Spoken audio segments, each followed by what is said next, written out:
BT. Jahnavi ಅವರು ಬರೆದ ಕಥೆ ಕಳ್ಳು ಬಳ್ಳಿ. ಕೆಂಚನಿಗೆ ಕಣ್ಣು ಎಳೆಯುತ್ತಿದ್ದವು. ಗಂಟೆ ಆಗಲೇ 10 ಆದರೂ ಉಣ್ಣುವವರಿನ್ನೂ ಇದ್ದರು. ಎಲ್ಲರೂ ಉಂಡ ಪಾತ್ರೆಗಳನ್ನೆಲ್ಲ ಬೆಳಗಿ ನೆಲ ಗುಡಿಸಿ ಒರೆಸಿ ಮಗ ತಿಪ್ಗ ನೆಲ ಕಾಣುವ ಹೊತ್ತಿಗೆ 11 ಆಯಿತು, 12 ಆಯಿತು. 10 ವರ್ಷದ ತಿಪ್ಗ ಬೆಳಗ್ಗಿನಿಂದ ಈ ಮನೆಯ ಕೆಲಸ ಮಾಡಿ ಸೋತು ಸುಣ್ಣ ಆಗಿದ್ದ. ಈ ಮನೆಯ ಯಜಮಾನರು ಶಿವಣ್ಣ ಮತ್ತು ಇಂದ್ರ. ನಾಳೆ ಅವರ ಒಬ್ಬನೇ ಮಗ ರಾಜುವಿನ 12ನೇ ವರ್ಷದ ಹುಟ್ಟುಹಬ್ಬ. ಹಿಂದೆ ಬಂಧು ಬಳಗವೆಲ್ಲ ಬಂದಿಳಿದಿತ್ತು. ಅವರುಗಳೆಲ್ಲ ಉಂಡು ಮುಗಿಸುವ ತನಕ ತಿಪ್ಗನ ಹೊಟ್ಟೆಯೂ ಖಾಲಿ. ಹೆಂಡತಿ ಬಸವಿಯ ಬಳಿ ತಿಪ್ಗನನ್ನು ಕರೆತರುವೆ ಉಗಾದಿ ಹಬ್ಬಕ್ಕೆ ಎಂದು ಹೇಳಿ ಬಂದಿದ್ದ. ಆದರೆ ಶಿವಣ್ಣನ ಮನೆಗೆ ಬಂದಾಗ ಆ ವಿಷಯ ಮಾತಾಡಲೇ ಇಲ್ಲ. ಬದಲಿಗೆ ದುಡ್ಡಿಗಾಗಿ ಬಂದಿದ್ದೆ ಎಂದಿದ್ದ. ತಿಪ್ಗನನ್ನು ಊರಿಗೆ ಕರೆದುಕೊಂಡು ಹೋಗಬಾರದೆಂದೇನೂ ಇರಲಿಲ್ಲ ಅವನಿಗೆ. ಆದರೆ ಮಗನನ್ನು ನೋಡಿ ಬಸ್ವಿ ಮತ್ತೆಲ್ಲಾದರೂ ಮನಸ್ಸನ್ನು ಬದಲಾಯಿಸಿ ರಂಪ ತೆಗೆದು ಗಲಾಟೆ ಮಾಡಿದರೆ ಎಲ್ಲಿ ಸಾವಾಸ ಅಂತ ಆ ವಿಚಾರವನ್ನೇ ಕೈಬಿಟ್ಟಿದ್ದ. ಸಾಮಾನ್ಯವಾಗಿ ಅವನು ಶಿವಣ್ಣನ ಮನೆಯ ಬಳಿಗೆ ಬರುತ್ತಿರಲಿಲ್ಲ. ಆಫೀಸಿನ ಬಳಿಯೇ ಹೋಗಿ ಬರುತ್ತಿದ್ದ. ಆದರೆ ಇಂದು ರಜವಿದ್ದುದರಿಂದ ಮನೆಗೆ ಬಂದಿದ್ದ. ಇಲ್ಲಿ ಅವನ ದುಡಿತದ ಅಂದಾಜು ಈಗವನಿಗೆ ಗೊತ್ತಾಗಿತ್ತು. ಒಳಗೊಳಗೆ ಸಂಕಟವೂ ಆಯಿತು. ಕೆಂಚನಿಗೆ 4 ಮಕ್ಕಳು. ಎಲ್ಲಿ, ಮಲ್ಲಿ, ಕೆಂಚಿ, ತಿಪ್ಗ. ತಿಪ್ಗನೇ ಕಿರಿಯವನು. ಅಂತೆಯೇ ಅವ್ವನ ಕಣ್ಮಣಿ. ಕಿರಿಮಗಳು ಕೆಂಚಿಯೊಬ್ಬಳೆ ಉಳಿದು ಇನ್ನಿಬ್ಬರು ಹಿರಿಯರಿಗೆ ಮದುವೆಯಾಗಿತ್ತು. ಕೈಯಲ್ಲಿ ಬಿಡುಗಾಸು ಇರಲಿಲ್ಲವಾದ್ದರಿಂದ ಮುಂದಿನ ವರ್ಷಕ್ಕೆ ಅವಳ ಮದುವೆ. ಹುಡುಗನೂ ಗೊತ್ತಾಗಿದ್ದ. ಆದರೆ ಅಷ್ಟರೊಳಗೆ ಬೆಳಗ್ಗೆ ಚಂಬು ತೆಗೆದುಕೊಂಡು ಹೋದಾಗ ಮಧ್ಯಾಹ್ನ ಅಪ್ಪಯ್ಯನಿಗೆ ಬುಟ್ಟಿ ಒಯ್ಯುವಾಗ ಬಂಡೆ ಅಡಿಯಲ್ಲೋ ಬಣವೆ ಮರೆಯಲ್ಲೋ ಕೆಂಚಿ ಅವಳ ಭಾವಿ ಗಂಡ ಕೂಡಿ ಮಾಡಿದ ಪ್ರೀತಿಯ ಕಾವಿಗೆ ಕೆಂಚಿ ಕಕ್ಕಿಕೊಳ್ಳತೊಡಗಿದಳು. ಆ ಕ್ಷಣವೇ ಮದುವೆ ಮುಗಿಸಬೇಕಿತ್ತು. ಎಲ್ಲೂ ದುಡ್ಡು ಸಿಗದಿದ್ದಾಗ ಆ ಊರಿನ ಲಿಂಗಾಯತರ ರಾಮಣ್ಣನ ಸಲಹೆಯಂತೆ ಸ್ಕೂಲಿಗೆ ಹೋಗುತ್ತಿದ್ದ ತಿಪ್ಕನನ್ನು ಅವರ ಮನೆಯಲ್ಲಿ ಇಟ್ಟು ದುಡ್ಡು ಇಸಿಕೊಂಡು ಬಂದಿದ್ದ ಕೆಂಚ. ತನ್ನ ಕರುಳನ್ನು ಬಗೆದು ಒಯ್ಯುತ್ತಿರುವರೇನೋ ಎಂಬಂತೆ ಗೋಳಾಡಿದ್ದಳು ಬಸ್ವಿ. ಪಡಿಪಾಟ್ಲು ಬವಣೆ ಆ ಮಗಿಗೆ ಬ್ಯಾಡ ಅಂತ ಇಸ್ಕೂಲಿಗೆ ಹಾಕಿದ್ರೆ ಇವತ್ತು ಅದಕ್ಕೂ ಕಲ್ಬಿತ್ತು. ನನ್ನ ಮಗನಿಗೂ ಕಂಡೋರ್ ಮನೆ ಚಾಕ್ರಿನೇ ಗತಿ ಆಯ್ತಲ್ಲ ಅಂತ ಬಡಬಡಿಸಿದ್ದಳು. ಅಳುತ್ತಾ ಕರೆಯುತ್ತಾ ಉಪವಾಸ ವನವಾಸ ಮಾಡಿ ನೆಲ ಕಚ್ಚಿ ಮಲಗಿಬಿಟ್ಟಳು ಆಕೆ. ಮೊಮ್ಮಕ್ಕಳನ್ನು ಕಂಡಿದ್ದರೂ ಇನ್ನೂ ಗಟ್ಟುಮುಟ್ಟಾಗಿ ಬಿರುಸಾಗಿದ್ದ ಬಸವಿ 4 ಕೆಲಸವನ್ನು ಒಬ್ಬಳೇ ಮಾಡಿ ಬಿಸಾಕುವಂತಹ ಹೆಣ್ಣು. ಆಕೆ ಮೇಲೇಳದ ಹಾಗೆ ಮಲಗಿದಾಗ ಕೆಂಚ ನಿಜಕ್ಕೂ ಹೆದರಿದ. ಕೆಂಚನಿಗೆ ಅವಳೆಂದರೆ ಒಂಥರ ಭಯ, ಸಿಟ್ಟು, ಒಂಥರ ಪ್ರೀತಿ ಎಲ್ಲವೂ ಇತ್ತು. ಅವಳ ಜೊತೆ ಇಲ್ಲದೆ ಅವನಿಂದ ಏನೊಂದು ಕೆಲಸವೂ ಸಾಧ್ಯವೇ ಇರಲಿಲ್ಲ. ಇದು ಅವನಿಗೂ ತಿಳಿದಿತ್ತು. ಆದ್ದರಿಂದ ಆಕೆನ ಹೆಚ್ಚು ತಡವುತ್ತಿರಲಿಲ್ಲ. ಆದರೀಗ ಪೂರ್ತಿ ಹೆದರಿದ. ಎದ್ದೆನೋ ಬಿದ್ದೆನೋ ಅಂತ ತನ್ನ ಹಿರಿಮಗಳು ರತ್ನಿಯ ಊರಿಗೆ ಓಡಿದ. ಅಳಿಯ ವೀರೇಶಿ ಮುನ್ಸಿಪಾಲಿಟಿ ಕ್ಲೀನರು. ಕೆಲಸ ಸಿಕ್ಕು 2 ವರ್ಷಗಳಾಗಿದ್ದವು. ಆ ಮೊದಲು ಈರೇಶಿ ಆಗಿದ್ದವನು ಕೆಲಸ ಸಿಕ್ಕ ನಂತರ ವೀರೇಶಿ ಆಗಿದ್ದ. ಮಗಳು ಅಳಿಯನ ಎದುರಿಗೆ ತನ್ನ ಕಷ್ಟ ಹೇಳಿಕೊಂಡ ಕೆಂಚ. ಏನನ ಮಾಡ್ರಪ್ಪ, ಬಸ್ವಿನೆಲ್ಲ ಹಿಡಿದು ಮಲಗಿದ್ರೆ ನನಗೆ ಕೈಕಾಲು ಬಿದ್ದೋದಂಗೆಯ ಅಂದ. ಸುಮ್ಮನೆ ನಾನು ಹೇಳ್ದಂಗೆ ಮಾಡ್ಬಾವ, ಎಲ್ಲಾನ ಒಂದು 500 ಜೋಡಿಸ್ಕೊಂಡು ಹೋಗಿ ಮಗನ ಕರ್ಕಂಡ್ ಬಾ. ಹೆಂಗೋ 6 ತಿಂಗಳಾಗೋಗೈತೆ, 6 ತಿಂಗಳಿಗೆ 500 ಸರಿ ಹೋಗ್ತೈತೆ ಅಂತ ಸಲಹೆ ಕೊಟ್ಟ ವೀರೇಶಿ. ಅಯ್ಯೋ, ನಂತವೆಲ್ಯದೋ ವೀರೇಶಿ ಆಟೊಂದು ದುಡ್ಡು, ನಾನೆಲ್ಲಿಂದ ಒಂದು ಸಣ್ಣ ಹೇಳೋ. ಕೆಂಚ ಗೋಳಾಡಿ ಕಾಡಿ ಬೇಡಿದಾಗ ವೀರೇಶಿ ಒಂದು ದಿನ ತಡೆದು ಮಾವನ ಕೈಗೆ 500 ಕೊಟ್ಟು ಹೇಳಿದ. ನೋಡ್ಮಾವ, ಏನೋ ಸ್ನೇಹಿತ ಅಂತ ಹುಸೇನಣ್ಣ 3 ತಿಂಗಳು ಗಡು ಕೇಳಿ ಬಡ್ಡಿಲ್ದಂಗೆ ದುಡ್ಡು ಕೊಟ್ಟವನೆ. ಆಟ್ರೊಳಗೆ ನೀನೇನಾನ ದುಡ್ಡು ಹೊಂದಿಸ್ಲಿಲ್ಲ ಅಂದರೆ 100ಕ್ಕೆ 10 ಬಡ್ಡಿ ಆಗ್ತೈತೆ ನೋಡ್. ಮತ್ತೆ ಇಲ್ಲಪ್ಪ, ಆಟೊತ್ತಿಗೆ ಹೆಂಗಾನ ಮಾಡಿ ನಾನೆಲ್ಲ ಹೊಂದಿಸ್ತೀನಿ ಅಂತ ಹೇಳಿ ಊರ ಕಡೆಗೆ ಓಟ ಕಿತ್ತಿದ್ದ ಕೆಂಚ. ಅವನಿಗೆ ಕೊನೆಗೂ ತಿಳಿಯಲಿಲ್ಲ 500 ವೀರೇಶಿಯ ಅಣ್ಣ ಮಾರಪ್ಪ ಕೊಟ್ಟಿದ್ದು ಅಂತ. ತನ್ನದು ಅಂತ ಹೇಳಿದರೆ ದುಡ್ಡು ವಾಪಸ್ಸು ಬರುತ್ತೋ ಇಲ್ಲವೋ ಎಂದು ಮಾರಪ್ಪನೇ ವೀರೇಶಿ ಕೈಲಿ ಹಾಗೆ ಹೇಳಿಸಿದ್ದ. ಅದಕ್ಕೆ ರತ್ನಿಯೂ ಸಮ್ಮತಿಸಿದ್ದಳು. ಕೆಂಚ ತಿಪ್ಪಗನ್ನ ಕರೆದುಕೊಂಡು ಬಂದ ದಿನ ನೋಡಬೇಕಿತ್ತು ತಾಯಿ ಮಗನ ಖುಷಿ ಆನಂದವನ್ನ. ಅವ್ವಾ ಅಂತ ಓಡಿ ಬಂದ ಮಗನನ್ನ ತಿಪ್ಪಗ ಬಂದೆ ಸ್ವಾಮಿ ಎಂದು ಎದೆಗೆ ಅವಚಿಕೊಂಡು ಮುಖದ ತುಂಬ ಮುತ್ತು ಸುರಿಸಿದ್ದಳು ಬಸವಿ. ಅವಳ ಅಪ್ಪುಗೆಯಲ್ಲಿ ಕರಗಿ ಅವಳೆದೆಯಲ್ಲಿ ಮುಖ ಉದುಗಿಸಿದ್ದ ತಿಪ್ಪಗ. ಹಿಂದಿನ ನೆನಪಿನಲ್ಲಿ ಎಲ್ಲೋ ತೇಲಿ ಹೋಗಿದ್ದ ಕೆಂಚನನ್ನು ಶಿವಣ್ಣನ ಧ್ವನಿ ಎಚ್ಚರಿಸಿತು. ಹೋಗಯ್ಯ, ನೀನೆದ್ದು ಹೋಗಿ ಮಲ್ಕೋಗು. ಇಲ್ಲಿ ಕುತ್ಕೊಂಡು ಏನ್ ಮಾಡ್ತಿದ್ದಿ? ನಾನು ಮಧ್ಯಾಹ್ನವೇ ನಿನ್ಗೆ ಹೇಳಿದ್ದೀನಿ, ಈಗ ನನ್ನ ಹತ್ರ ದುಡ್ಡಿಲ್ಲ ಅಂತ. ಹಂಗಂದ್ರೆ ಹೆಂಗಣ್ಣ? ಹೋಗ್ಲಿ, 500 ಇಲ್ದಿದ್ರೆ ಆಟೆ ಹೋಯ್ತು, 200 ಕೊಡು. ತಲೆ ಕೆರೆದುಕೊಳ್ಳುತ್ತಾ ಕೇಳಿದ ಕೆಂಚ. ಏನು ಮಾತಿಗೂ ದುಡ್ಡು ದುಡ್ಡು ಅಂತಿರಲ್ಲ, ನಾನೇನಿಲ್ಲಿ ದುಡ್ಡನ್ನ ಮರ್ಗಿರ ಹಾಕಿದ್ದೀನಿ ಅಂದ್ಕೊಂಡಿದ್ದೀರೇನೋ? ಕೆರಳಿದ ಶಿವಣ್ಣ. ಹಂಗಲ್ಲಣ್ಣ ಅಂದ ಕೆಂಚನನ್ನು ಅರ್ಧಕ್ಕೆ ತಡೆದು, ನೋಡ್ ಕೆಂಚ, ಹಂಗೂ ಇಲ್ಲ ಹಿಂಗೂ ಇಲ್ಲ, ಈಗ ಇಲ್ಲ ಅಂದರೆ ಇಲ್ಲ ಅಷ್ಟೇ. ಆ ಹುಡುಗನ್ನ ಕರ್ಕೊಂಡು ಬಂದಿನಾನೆ 1000 ಇಸ್ಕೊಂಡೋದ್ರಿ ನೀವು. ಮತ್ತೆ ಆಫೀಸ್ ಹತ್ರ ಒಂದಿನ ಬಂದು 300 ಇಸ್ಕೊಂಡಿದ್ಯಾ. ಮತ್ತೆ ಕೊಡು ಅಂದರೆ ಹೆಂಗೆ? ಇನ್ನೇನಿದ್ರು ಈ ವರ್ಷದ ಕೊನೆಗೆ, ಅಲ್ಲಿವರೆಗೂ ಏನೂ ಇಲ್ಲ. ಅಷ್ಟೇಳಿ ಶಿವಣ್ಣ ತನ್ನ ಕೋಣೆಯತ್ತ ಹೊರಟ. ಯಾಕೋ ತಾನು ಬಂದ ಕೆಲಸ ಎಡವಟ್ಟಾಗಿ ಕಾಣಿಸ್ತು ಕೆಂಚನಿಗೆ. ಎಂಥ ಕೆಲಸ ಆತಲ್ಲ, ಆ ಹುಡುಗನ್ನಾರ ಊರಿಗೆ ಕರ್ಕೊಂಡೋಗ್ಬೋದಾಗಿತ್ತು. ಕೆಂಚ ಒಬ್ಬನೇ ಒದ್ದಾಡಿಕೊಂಡ.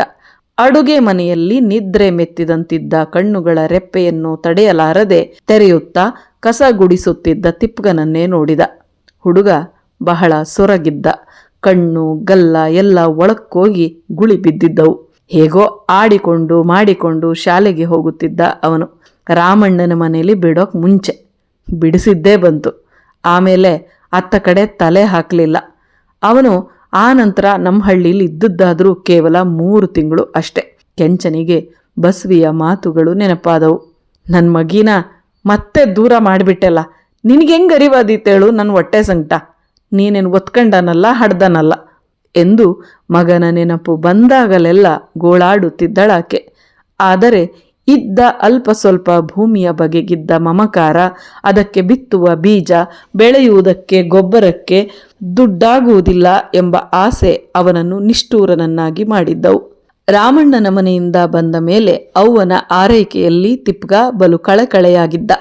ಆಕೆ ಹಟ್ಟಿಯಲ್ಲಿ ಸಾಕಿದ್ದ ಕೋಳಿಯನ್ನು ವಾರಕ್ಕೊಂದರಂತೆ ತಿಪ್ಪಗನಿಗಾಗಿ ಕೊಯ್ದು ಬಿಸಿಯಾದ ಮುದ್ದೆ ಇಕ್ಕಿದರೆ ಸರಿಯಾಗಿ ಹೊಡೆಯುತ್ತಿದ್ದ ಅವನು. ಬಸವಿಯಾದರೂ ಮಗನಿಗೆ ಬರಿಯ ಉಣ್ಣಿಸುತ್ತಾ ಸುಮ್ಮನಿರಲಿಲ್ಲ. ರಾಮಣ್ಣನ ಮನೆಯಿಂದ ಬಂದೊಡನೆ ಆ ಊರಿನ ಸ್ಕೂಲಿನ ಮೇಷ್ಟರ ಬಳಿಗೆ ಕರೆದೊಯ್ದಿದ್ದಳು. ಆದರೆ ಈ ವರ್ಷ ಮುಗಿಯಲಿ ಎಂದು ಹೇಳಿದ್ದರವರು. ಅಪ್ಪ ಅವ್ವನ ಜೊತೆಯಲ್ಲಿ ಉಂಡಾಡಿಕೊಂಡು ಹೇಗೋ ಮಜವಾಗಿದ್ದ ತಿಪ್ಪಗ. ಅವನ ಅಕ್ಕ ರತ್ನಿ ಊರಿನಿಂದ ಬಂದು ಅಪ್ಪನನ್ನು ಜೊತೆಯಲ್ಲಿ ಊರಿಗೆ ಕರೆದೊಯ್ಯುವ ತನಕ. ಅಲ್ಲಿಂದ ವಾಪಸ್ಸು ಬಂದಾಗ ಅವನು ಸುಮ್ಮನೆ ಬರಲಿಲ್ಲ, ಬದಲಾಗಿದ್ದ. ಹೆಂಗೋ ಇದ್ದ ಚೂರುಪಾರು ಹೊಲದಲ್ಲಿ ಗಂಡ ಹೆಂಡತಿ ಮಗನಿಗೆ 2 ಹೊತ್ತಿನ ಊಟಕ್ಕೆ ಆಗುವಷ್ಟು ಕಾಳು ಕಡ್ಡಿ ಬೆಳೆದುಕೊಂಡು ತನ್ನ ಪಾಡಿಗೆ ತಾನು ಕಾಲ ಹಾಕುತ್ತಿದ್ದ. ಆದರೆ ವೀರೇಶಿ, ಅವನ ಅಣ್ಣ ಮಾರಣ್ಣ ಇಬ್ಬರೂ ಸೇರಿ ಕೆಂಚನ ತಲೆಯನ್ನು ಕೆಡಿಸಿದ್ದರು. ಮಾರಣ್ಣನ ಆಫೀಸರ್ ಶಿವಣ್ಣ ಕೆಂಚನಿಗೆ ದೂರದ ಸಂಬಂಧಿ. ಅವರ ಮನೆಯಲ್ಲಿ ಕೆಲಸಕ್ಕಾಗಿ ಒಬ್ಬ ಹುಡುಗ ಬೇಕಾಗಿದ್ದ. ಮಾರಣ್ಣನ ಕೈಲಿ ಹೇಳಿದ್ದರು, ನಮ್ಮ ಪೈಕಿನೇ ಯಾವುದಾದ್ರೂ ಹುಡುಗ ಇದ್ರೆ ನೋಡು ಎಂದು. ಮಾರಣ್ಣ ಆ ಮಾತನ್ನು ವೀರೇಶಿ ರತ್ನಿ ಮುಂದೆ ಹೇಳಿದಾಗ ರತ್ನಿಗೆ ತಕ್ಷಣವೇ ತಿಪ್ಪಗನ ನೆನಪಾಗಿ, ಸುಮ್ಮನೆ ತಿಂತಿನ್ ತಿರ್ಗಾ ಬದ್ಲು ಅವ್ರ ಮನೆಯಾಗ ಬಿದ್ದಿರ್ಲೇಳು, ಕೈನಾಗ 4 ಕಾಸಾರ ಆಗ್ತವೆ ಅನ್ನುತ್ತಾ ಹಿಂದೇ ಊರಿಗೆ ಹೊರಟು ಬಂದು ಅಪ್ಪನ್ನ ಜೊತೆಗೆ ಕರೆದೊಯ್ದಿದ್ದಳು. ಅಣ್ಣ ತಮ್ಮ ಇಬ್ಬರೂ ಸೇರಿ ಹೇಳಿದ್ದರು ಕೆಂಚನಿಗೆ, ನೋಡು, ಬಂಗಾರ ಬೆಳೆಯಂತ ಭೂಮಿ ಐತೆ, ಸುಮ್ಕೆ ಯಾಕೆ ಅನ್ಯಾಯ ಮಾಡ್ಕೆಂತೀಯ? ಶಿವಣ್ಣಂಗೆ ಬೇಕಾದಂಗೈತೆ, ಹೆಂಡ್ತಿನೂ ದುಡಿತಾಳೆ, ಇರಾನೊಬ್ಬ ಮಗ, ಬಿದ್ದಿದ್ರೆ ಸಾಕು, ದುಡ್ಡಿನ ಯೋಚನೆನೇ ಮಾಡಬೇಡಿ ನೀವು. ಅವ್ರೇನು ಹೆಂಗೂ ಬ್ಯಾರೆ ಇರಲ್ಲ, ನಮ್ಮವ್ರೆ, ಕಳ್ಳು ಬಳ್ಳಿ ಮಗ ನಮ್ಮನೆಯಾಗಿದ್ದಂಗೆ ಇರ್ತಾನೆ. ಬರೋ ದುಡ್ಡನ್ನ ಹೊಲಕ್ಕೊಗ್ದು ಒಳ್ಳೆ ಬೆಳೆ ಬೆಳ್ಕೊಂಡು ಬಂಗಾರದಂಗಿರ್ಬೋದು. ಕರೆಯಾಗ್ಲು ಮಾವಯ್ಯ, ನೀನಾ ಮನೆ ನೋಡ್ಬೇಕು, ದಂಗಾಗೋಗ್ತಿ. ಆ ಮನೆಯಾಗಿರಾಕೆ ನಿನ್ನ ಮಗ ಪುಣ್ಯ ಮಾಡಿರ್ಬೇಕು. ನೋಡು, ಯೋಚನೆ ಮಾಡು. ಕೆಂಚ ಅವರುಗಳು ಹೇಳೋದನ್ನ ಕೇಳಿಯೇ ದಂಗಾಗಿದ್ದ. ನಂದೇನಾಯ್ತಪ್ಪ, ನಾನು ಈಗಲೇ ಬೇಕಾದ್ರೆ ಕಳಿಸ್ತಿ, ಆದರೆ ನಮ್ಮ ಬಸವಿನ ಒಪ್ಸೋದೇ ಬಲ್ ಕಷ್ಟ ಅಂದ. ನಿನಗೆ ಯಾಕೆ ಯೋಚನೆ ಬಿಡುಮಾವ, ನೀನು ಸುಮ್ಮನೆ ಏನು ಗೊತ್ತಿಲ್ದಂಗಿರೋ. ಅಷ್ಟ್ರ ಮೇಲೆ ಅತ್ತೆ ಯಾಕೆ ಹೋಗಿದ್ದೆ ಅಂತ ಕೇಳಿದ್ರೆ ವೀರೇಶಿ ದುಡ್ಡಿಗೆ ಹೇಳಿ ಕಳಿಸ್ದ ಅಂತೇಳು. ಮುಂದಿಂದು ನಮಗ್ ಬಿಡು. ವೀರೇಶಿ ಹೇಳಿದಾಗ ಕೆಂಚ ಅದಕ್ಕೆ ತಲೆ ಆಡಿಸಿದ್ದ. ಅಂದ ಹಾಗೆ ಮರುದಿನವೇ ಮಾರಣ್ಣ ಊರಿಗೆ ಬಂದಿಳಿದ. ಬಹಳ ವರ್ಷಕ್ಕೆ ಮಾರಣ್ಣನ್ನ ನೋಡಿ ಸಡಗರಪಟ್ಟಳು ಬಸವಿ. ರಾತ್ರಿಗೆ ಕೋಳಿ ಕೊಯ್ದು ಎಸರಿಟ್ಟು ಮುದ್ದೆ ಮಾಡಿ ಅವರಿಬ್ಬರನ್ನು ಊಟಕ್ಕೆ ಬಿಸಿದ್ಲು. ತಿಪ್ಗ ಹೊಟ್ಟೆಯ ತುಂಬ ಬರೀ ತುಂಡು ತಿಂದು ಮಲಗಿದ್ದ. ಆಗಲೇ ಮುದ್ದೆ ಮುರ್ಕಂಡು ಸಾರಿನಲ್ಲಿ ಹೊರಳಾಡಿಸುತ್ತಾ ಹೇಳಿದ್ದ ಮಾರಣ್ಣ, ವೀರೇಶಿ ಬಾಳ ಬೇಜಾರು ಮಾಡ್ಕೊಂಡವನೆ ಕೆಂಚ, ಹೆಂಗನ ಮಾಡಿ ಆ ಸಾಬಿ ದುಡ್ಡು ಕೊಡು. ಅಲ್ರಣ್ಣ, ನೀನು ಈರೇಸಿ ಹೆಂಗೆ ಮಾತಾಡ್ತಿರಲ್ಲ, ಆಟೊಂದು ದುಡ್ಡು ನಾನು ಎಲ್ಲಿಂದ ಹೊಂದಿಸ್ಲೇಳು. ಬಾಯಿ ಜೋರಾಗೇ ಮಾಡಿದ್ದ ಕೆಂಚ. ಅಲ್ಲಪ್ಪ, ಎಲ್ಲಿಂದ ತರಲಿ ಅಂದ್ರೆ ಹೆಂಗೆ? ಕೊಡಕ್ಕಾಗ್ದಿದ್ಮ್ಯಾಕೆ ಯಾಕೆ ಇಸ್ಕಂಡೆ? ಇಸ್ಕಂಡ್ ಮ್ಯಾಕೆ ಹೆಂಗನ ಮಾಡಿ ಕೊಡಬೇಕಪ್ಪ, ಇಲ್ಲ ಅಂತಂದ್ರೆ ಯಾರು ಕೇಳ್ತಾರೆ? ಕೆಂಚ ಮೂಳೆ ಕಟಕಟ ಕಡಿದ. ನಾನೇನ್ ಮಾಡಣ್ಣ ಮಾರಣ್ಣ, ಇರಾದಿಟ್ ಭೂಮಿನ ಯಾರ್ತವನ ಅಡವಿಟ್ಬೇಕಟೆಯ. ಈ ಮಾತು ಕೇಳಿದ್ದೆ ಮಾರಣ್ಣ ಹಲ್ಲಿಯಂಗೆ ಲೊಚಗುಟ್ಟಿದ್ದ. ಅಯ್ಯಯ್ಯಯ್ಯ, ಇಷ್ಟೊಂದು ಸಣ್ಣ ವಿಷಯಕ್ಕೆ ಏಟೊಂದು ತಲೆ ಕೆಡ್ಸ್ಕತಿಯಲ್ಲ ನೀನು. ನೋಡ್ ಕೆಂಚ, ನಂದೊಂದು ಮಾತು ಹೇಳ್ತೀನಿ, ಕೇಳ್ತೀಯಾ? ನಾನು ಹೇಳೋದು ನಿನ್ನ ಬಲಕ್ಕೆಯ, ಮತ್ತೆ ನೀನು ಮನ್ಸು ಸಣ್ಣಂಗೆ ಮಾಡ್ಕೋಬಾರ್ದು. ಈ ಮಾತು ಕೇಳಿದ ತಕ್ಷಣ ಹೇಳಿದ ಕೆಂಚ, ಅಯ್ಯೋ ಎಲ್ಲಾದ್ರೂ ಉಂಟೇನಣ್ಣ, ಅದೇನು ಹೇಳೋ. ಹೇಳುತ್ತಲೇ ಹೆಂಡತಿಯನ್ನು ಕೂಗಿ ಕರೆದ. ಲೇ ಬಸ್ವಿ, ಮಾರಣ್ಣಂಗೆ ಇನ್ನೊಂದು 4 ತುಂಡಾಕೆ ಅಂದ. ತಟ್ಟೆಗೆ ತುಂಡು ಬೀಳುತ್ತಲೇ ಶುರು ಮಾಡಿದ ಮಾರಣ್ಣ. ನಮ್ಮ ಆಫೀಸರು ಶಿವಣ್ಣ ಗೊತ್ತೇತಲ್ಲ ಕೆಂಚ, ಅದೇ ನಿಮ್ಮ ಬಸಜ್ಜನ್ ಮೊಮ್ಮಗ. ಗೊತ್ತಿಲ್ದೇನು ಹೇಳ ಮಾರಣ್ಣ, ನೋಡಿ ಭಾಳ ವರ್ಷಾತು ಅಂದ್ರೆ. ಅವರಿಬ್ಬರ ಮಾತುಗಳನ್ನು ಆಲಿಸಿ ಬಸವಿ ಕಿವಿ ನಿಮಿರಿಸಿ ಕೂತಳು. ಶಿವಣ್ಣನ ಮನೆಯಾಗಿರೋರು 3 ಜನ, ಗಂಡ ಹೆಂಡತಿ ಮಗ. ಆಯಮ್ಮನು ಹೊರಗೆ ದುಡಿತೈತೆ. ಅದಕ್ಕೆ ಮ್ಯಾಲಿನ ಕೆಲಸಕ್ಕೆ ಒಬ್ಬ ಹುಡುಗ ಬೇಕಂತೆ. ಅವನು ನಮ್ಮ ಪೈಕಿಗೆ ಆದರೆ ಚೆನ್ನಾಗಿರ್ತೈತೆ ನೋಡು ಅಂತ ಶಿವಣ್ಣ ಮೊನ್ನೆ ಆಫೀಸಿನ ತಾವ ಹೇಳಿದ್ನೇಳು. ನನಗೆ ನಿಮ್ಮ ಹುಡುಗಂದು ನೆನಪಾಗಿ ಹೇಳ್ದೆ ಅವಣ್ಣಂಗೆ. ದುಡ್ಡಿಗೇನೂ ಯೋಚನೆ ಮಾಡಬೇಡಿ ಅಂದು ನೀನೋಗಿ ಹುಡುಗನ್ನ ಕರ್ಕಂಬಾ ಅಂದ ಶಿವಣ್ಣ. ನಿನಗೂ ಇಲ್ಲಿ ನೋಡಿದ್ರೆ ದುಡ್ಡಿಗೆ ತೊಂದರೆ ಇದ್ದಂಗಿತ್ತು, ಅದಕ್ಕೆ ನೋಡು ಹೆಂಗ್ ಮಾಡ್ತಿ. ಮಾರಣ್ಣ ಮಾತು ನಿಲ್ಲಿಸಿದ್ದೆ ತಡ ಬಸ್ವಿ ದಡಕ್ಕನೆ ಎದ್ದು ಬಂದು, ಅಯ್ಯೋ ಅದೆಲ್ಲಚ್ಚಿದಿ ಹೇಳ ನಮ್ಮಪ್ಪ, ಇರೋದೊಂದು ಕೂಸಿನ ಮೇಲೆ ಅದೇನು ಕಣ್ಣು ನಿಮ್ದು? ಬ್ಯಾರೇನಾದ್ರೂ ಇದ್ರೆ ಹೇಳು, ಇಲ್ಲಾಂದ್ರೆ ಸುಮ್ಕಿರು ಅಂದು ಕೈ ತೊಳೆದಿದ್ದ ತಟ್ಟೆ ಎತ್ತಿಕೊಂಡು ಹೊರಗೋದಳು. ಗಂಡಸರಿಬ್ರು ಸ್ವಲ್ಪ ಹೊತ್ತು ಮೌನವಾಗಿ ಕುಳಿತರು. ಮನ್ಸಿಗೇನು ತಿಳ್ಕಬೇಡ ಮಾರಣ್ಣ ಅಂದ ಕೆಂಚ. ಮಾರಣ್ಣ ಟವಲ್ ಕೊಡವಿ ಹೇಳುತ್ತಾ, ಏನೋ ನಿಮ್ಮ ಒಳ್ಳೇದಕ್ಕಂತ ಹೇಳ್ದೆ ನೋಡಪ್ಪ, ನಮ್ಗೇನೋ ನಮ್ಮ ಕಳ್ಳು ಬಳ್ಳಿ ಉದ್ಧಾರ ಆಗಲಿ, ಒಂದು ಮಟ್ಟಕ್ಕೆ ಬರಲಿ ಎಂಬ ಆಸೆ. ನಿಮ್ಮಿಷ್ಟ ಬಂದಂಗೆ ಮಾಡ್ರಿ. ಶಿವಣ್ಣಂಗೇನು ಕೆಂಚ, ಬೇಕಾದಂಗೈತಿ. ನಿನ್ನ ಮಗ ಇಲ್ದಿದ್ರೆ ಬ್ಯಾರೆ ಯಾರನ್ನ ಬತ್ತಾರೆ ಅಂತ ಹೊರಟು, ವೀರೇಶಿನ ಕಳಿಸ್ತೀ ನಾಳೆ, ನೋಡ್ರಿ ಏನು ಮಾಡ್ತೀರಿ ಎಂದು ಬಸ್ ಹತ್ತಿದ್ದ. ಕೆಂಚ ಇವತ್ತಿವಳಕ್ಕೆ ಸರಿಯಾಗಿ ರಿಪೇರಿ ಮಾಡೇ ಬಿಡ್ತೀನಿ ಅಂದುಕೊಳ್ಳುತ್ತಾ ಮನೆ ಸೇರಿದ. ಆದರೆ ಬಸ್ವಿನ ನೋಡಿದ ಮೇಲೆ ಮಾತು ಹೊರಗೆ ಬರಲಿಲ್ಲ. ಬಸ್ವಿ ಮುಖ ಊದಿತ್ತು. ಮಾರಣ್ಣನ ಮಾತು ಕೇಳಿ ಅವಳ ಹೊಟ್ಟೆಯಲ್ಲಿ ಬೆಂಕಿ ಬಿದ್ದಂಗಾಗಿತ್ತು. ಮಗನ್ನ ಗಟ್ಟಿಗೆ ತಬ್ಬಿಕೊಂಡು ಸೆರಗಿನಲ್ಲಿ ಮುಚ್ಚಿಕೊಂಡು ಮಲಗಿದ್ಲು. ರಾತ್ರಿಯಲ್ಲ, ಕಣ್ಣಾಗಿನ ನೀರು ತಪ್ಪಲೇ ಇಲ್ಲ. ಕೆಂಚನಿಗೋ ಒಳ್ಳೆಯ ಪೀಕಲಾಟ, ಆ ಸಾಲಗಾರನ ಕಾಟ. ಒಂದೆಡೆ ಅವ್ವನ ಯೋಚನೆ, ಇನ್ನೊಂದೆಡೆ ವೀರೇಶಿ ಮಾರಣ್ಣನ ಮಾತುಗಳು. ಅವನು ಅತ್ತ ಇತ್ತ ಹೊಯ್ದಾಡುತ್ತಿರುವಾಗಲೇ ವೀರೇಶ ರತ್ನಿ ಬಂದಿಳಿದರು. ವೀರೇಶಿಯಂತೂ ಕೂಗಾಡುತ್ತಲೇ ಮನೆಯೊಳಗೆ ಕಾಲಿರಿಸಿದ್ದ. ಅಲ್ಮಾವ, ದುಡ್ಡಿಸ್ಕೊಂಡು ಬಂದವನು ಮತ್ತೆ ಆ ಕಡೆ ತಿರುಗಿ ನೋಡ್ದಂಗಿದ್ರೆ ಏನ್ ಗತಿ? ಒಟ್ಗೇನು ತಿಂತಿ ಮಾವ ನೀನು? ಇಸ್ಕಬೇಕಾದ್ರೆ ಇರೋತೇವ್ಲು, ಕೊಡ್ಬೇಕಾದ್ರೆ ಇರಲ್ಲ ನೋಡು. ಅಲ್ಲ, ಜನ ಸಾಲ ಸಾಲ ಅಂತ ನಮ್ಮನೆಗೆ ಅಲ್ದಾಡಿದ್ರೆ ನನ್ನ ಪ್ರೆಸ್ಟೀಜ್ ಏನಾಗ್ತೈತೆ ಹೇಳು? ಏಟನಾಗ್ಲಿ, ಮಾನ ಮರವದೇ ಇಲ್ಲ ಜನ ನೀವು ಅಂತ ಒಂದೇ ಸಮನೆ ಒದರಾಡಿದ. ಇತ್ತ ರತ್ನಿ ಅವ್ವನ ಬಳಿ, ಏನವ್ವ ಹಿಂಗೆಲ್ಲ ಮಾಡಿದ್ರೆ ಹೆಂಗವ? ಅಲ್ಲ, ಆ ಸಾಬಿ ಒತ್ತಾರೆ ಮನೆ ತಾವ ಬಂದಿದ್ದೇ ಸೈ ನೋಡು, ಒಳ್ಳೆ ದನಕ್ಕೆ ಬಡ್ದಂಗೆ ಬಡ್ದು ಬಾಯಿಗೆ ಬಂದಂಗೆ ಬೈದು ನಿಂತ ನಿಲುವಿನಾಗೆ ಕರ್ಕೊಂಡು ಬಂದ್ರು ಅಂತ ಸೊರ ಸೊರ ಅಂದ್ಲು. ಕಣ್ಣು ಮೂಗು ಒರೆಸಿಕೊಂಡು, ಮಾರಣ್ಣ ಬಂದ್ರೆ ಬೈದ್ ಕಳ್ಸಿದ್ಯಂತೆ? ಇತ್ಲಾಗಿ ಓದು ಬರ ಕಲ್ತಂಗಾರ ಅಲ್ಲ, ಅತ್ಲಾಗಿ ಹೊಲ ಮನೆ ಕೆಲಸನಾರ ಕಲ್ತಂಗಲ್ಲ. ಸುಮ್ಕೆ ಪೋಲಿಗೆ ತಿರ್ಗಾಕ್ ಬಿಟ್ಟಿದೆಯಲ್ಲ, 10 ವರ್ಷದ ಕತ್ತೆ ಅದು. ಈಗನ ದುಡ್ಕೊಂಡ್ ತಿಂಬಾದನ್ ಕಲ್ಸು. ರತ್ನಿ ಮೂಗು ಮುಸುಡಿ ತಿರುವಿದ್ಲು. ಹೊಲನ ಅಡ್ಬಿಟ್ಟಾರ ದುಡ್ಡು ತಂದು ಒಪ್ಸಿದ್ರೆ ಸರಿ ಅಂತ ಗಂಡ ಹೆಂಡತಿ ಇಬ್ಬರು ನಿಷ್ಠೂರವಾಗಿ ಹೇಳಿ ಹೋದಾಗ ಬಸ್ವಿ ಮೆತ್ತಗಾದ್ಲು. ತಿಪ್ಗ ಶಿವಣ್ಣನ ಮನೆ ಸೇರಿದ್ದ. ಏ ತಿಪ್ಪೇಶಿ, ಕಿಚನ್ ಎಲ್ಲ ಕ್ಲೀನ್ ಮಾಡಿದ್ಯೇನೋ ಕೂಗುತ್ತಲೇ ಬಂದಳು ಇಂದ್ರ. ಹೂನಕ್ಕ, ಆತು ಅಂದು ಹಿತ್ತಲ ಕಡೆ ಓಡಿ ಕೈನಲ್ಲೊಂದು ಅಲ್ಯೂಮಿನಿಯಂ ತಟ್ಟೆ ಲೋಟ ಹಿಡಿದುಕೊಂಡು ಬಂದ ತಿಪ್ಗ.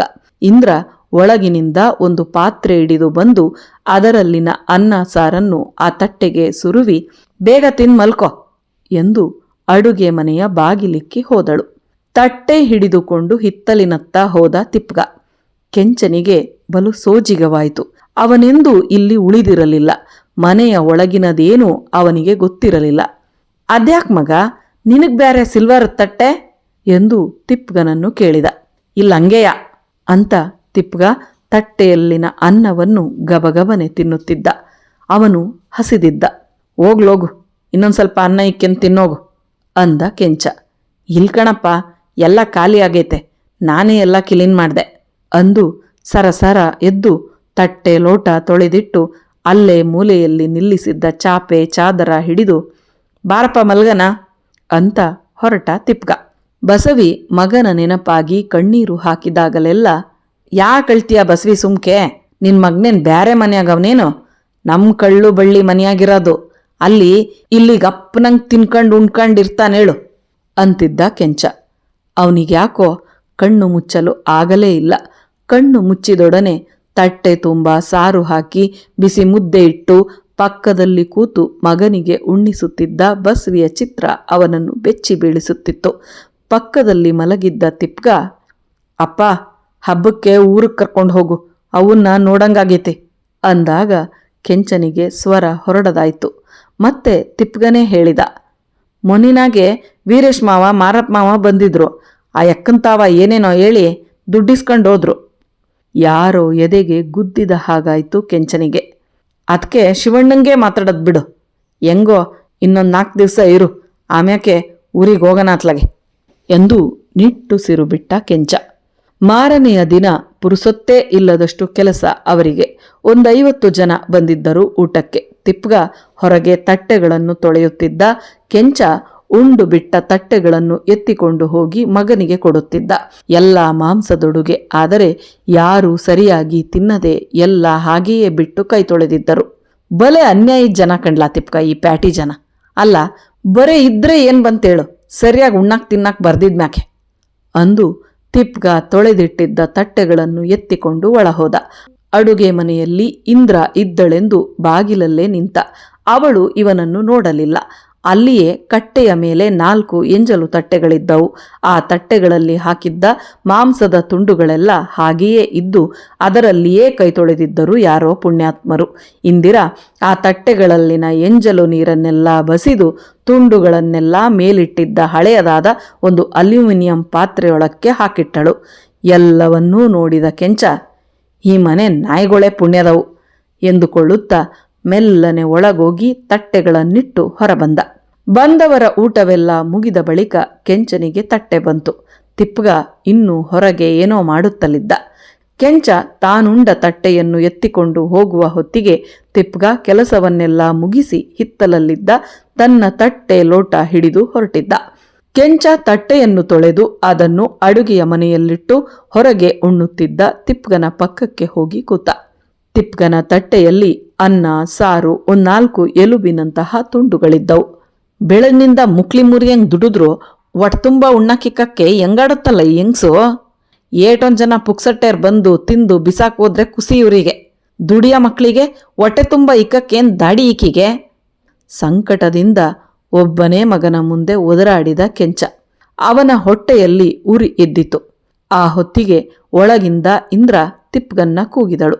ಬಂದೆ ಎನ್ನುತ್ತಾ ಉಣ್ಣುವುದನ್ನು ನಿಲ್ಲಿಸಿ ಓಡಿದ ತಿಪ್ಗ. ಬರುವಾಗ ಅವನ ಕೈಯಲ್ಲಿ ಒಂದು ಸಣ್ಣ ಹಳೆಯ ಅಲ್ಯೂಮಿನಿಯಂ ಪಾತ್ರೆ ಇತ್ತು. ಅದರ ತುಂಬ ತುಂಡುಗಳಿದ್ದವು. ಅವುಗಳನ್ನು ತನ್ನ ತಟ್ಟೆಗೆ ಸುರುವಿಕೊಂಡ ತಿಪ್ಗ. ಕೆಂಚ ಕಣ್ಣು ಕೆಕ್ಕರಿಸಿ ನೋಡಿದ. ಇಂದ್ರ ಎಂಜಲು ತಟ್ಟೆಯ ನೀರು ಬಸಿದು ಅದರಿಂದ ಆಯ್ದು ಇಟ್ಟಿದ್ದ ಪಾತ್ರೆ ಅದು. ಬರಿಯ ಒಗ್ಗರಣೆಯಲ್ಲಿಯೇ ಕೋಳಿಯನ್ನು ಉಪ್ಪಾಕಿ ಮೆತ್ತಗೆ ಬೇಯಿಸಿ ಮಗನ ಮುಂದೆ ಇಡುತ್ತಿದ್ದ ಬಸ್ವಿಯ ನೆನಪಾಯಿತು. ಅವನ ಕರುಳು ಕಿವುಚಿದಂಗಾಯ್ತು. ಉಣ್ಬೇಡ ಬಿಡಲೇ ಅಂತ ತಿಪ್ಪಗ ತಟ್ಟೆಯನ್ನು ಕಸಿದುಕೊಂಡ.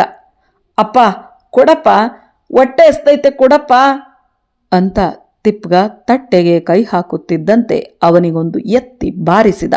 ಹೋಗಲೇ, ಒಂದಿನ ಉಣ್ದಿದ್ರೇನ್ ಸಾಯಲ್ಲ, ಹೋಗಿ ಕೈಚೀಲ ಒಂದಿಸ್ಕ ಅಂದವನೇ ತಟ್ಟೆಯನ್ನು ಸೀದಾ ಶಿವಣ್ಣನ ಮುಂದೆ ಎತ್ತಿಕೊಂಡು ಹೋದ.